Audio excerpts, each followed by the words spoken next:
When graphing shaders, I'm using the step node all the time, but as you may have noticed, it creates some blocky edges because of the hard binary threshold, and we'll be fixing that in today's video.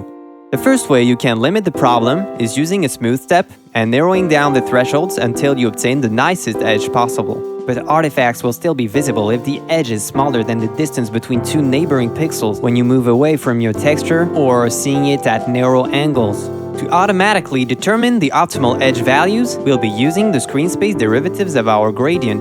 The screen space derivatives are just the differences between two neighboring pixels on the x and y axis, named ddx and ddy in shader graph, but we'll actually be using ddxy, which is the sum of the absolute values of both individual derivatives. We'll then use that derivative as min-max values to remap our gradient. But we need to not forget to saturate the results to prevent unwanted extreme values. And that is it, we have an anti-alias step, and we'll be using it in a whole lot of other projects. Any form of feedback would be appreciated, as this is my very first tutorial.